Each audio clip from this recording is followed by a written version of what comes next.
What's happening, folks? Back with another reaction, back with some more Freiheit and more from their 1988 English language album Fantasy. Thank you to Seb, who's been commenting and giving us insight as to the nature of these songs relative to their German catalog. In any case, the next tune is Forever and a Day, which is one of those phrases you hear often as, what's the right word? Not an aphorism, but an expression meant to give a bit of a literary or poetic flavor to a real-life scenario. And I've always found it to be an amusing one because forever is forever. It is infinitely into the future. It is eternal. And thus to say forever and a day seems unnecessary, right? Like you're adding a single and relatively small quantitative unit onto the end of forever, which has no end. It's like saying infinity plus one, which is the same as saying an infinity. So yeah, there's a bit of a lyrical or poetic quality to it already. It is a phrase that's often used to add emphasis, like rhetorical emphasis, to the length of time one might expect to wait or pass before something of note or something which has been delineated obtains or comes to being. It's like, well, that's going to take forever and a day, meaning it's going to take a very, very long time. So it's the kind of phrase that isn't used literally, but more metaphorically. So, yeah, I don't know. I suppose it could be about a change in emotion or a change in association between two people when they might go to another level or develop a more intimate bond. Or maybe the idea that they will maintain an intimate bond for forever and a day. Either way, I'll try to follow what I can in the moment. Let's give it a listen. This is Freiheit. The tune is Forever and a Day, and it's from their 1988 English language album, Fantasy.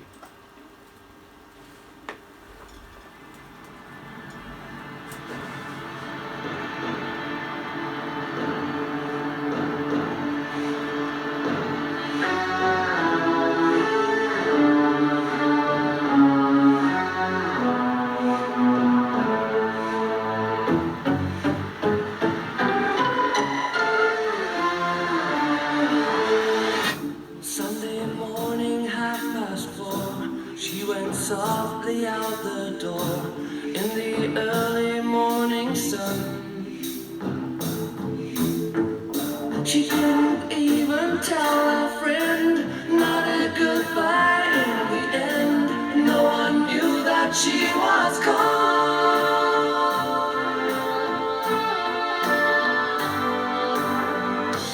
Just a tear inside, and as feelings die, she is leaving it behind.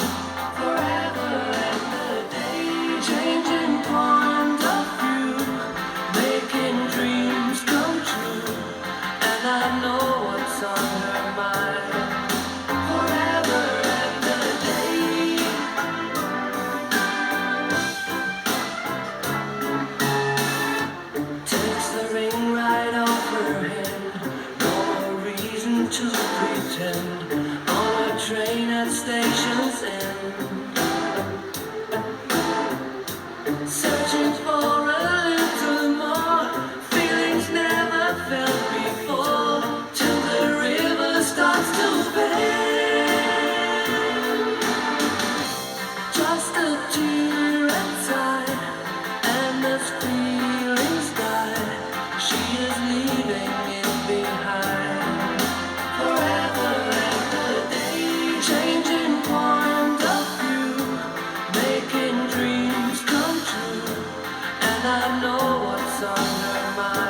tension string ending. Very interesting.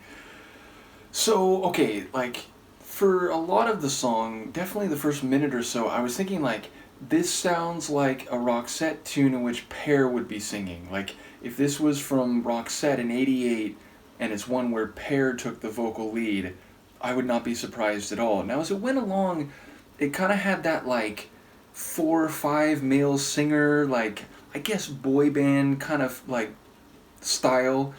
Like, that flavor came across to me too. But yeah, like lyrically, I find it fascinating because the tune has kind of this hopeful feel, and I guess there is something to that. And indeed, the narrator's even saying, like, despite that fact that she kind of left and, left one morning, got on a train, took off her wedding ring, and seemingly is leaving her husband, maybe a family, her friends, her hometown, or at least the place where she lives and has become ensconced. She's leaving all that behind to look for something more, something new. The narrator's saying, like, I understand what's on her mind. So the narrator seemingly is not the husband, or I guess, could be someone embedded, although it's like saying her friends, it's almost like this, neutral, omniscient observer, which, you get like in novels and so on. But it feels like he's saying he gets it, like he understands why she's doing it and why she maybe doesn't feel satisfied, even if she has all the connections, relationships, and situations that as adults we're told to strive for, a stable, secure, economic life, romantic partner to be with for, years and decades, a family, a tranquil environment to live in. So it's like she seemingly had all those things, but she wanted more. She wanted something beyond that, or she wasn't satisfied with what she had, and she's willing to leave behind all those things which most people would want to hold on fiercely to. So in that regard, I wonder, number one, if the narrator is just that, just a narrator, or whether somehow, there's someone who knows her really well, someone who's known her a long time. So even though, like, from the outside looking in, you think, like, why did she, abandon all these things that everyone tries to get? But he would know because, like, I know her, like, I know her restless spirit, or I know that she wants only what will genuinely satisfy her, and she doesn't want to settle for anything. But secondarily, I wonder the sentiment of the other people in the story. It is kind of like a one shot from her point of view, or from, like, trying to articulate her point of view, even if we're not getting it directly. And so again, we don't hear from the husband, we don't hear from the other friends.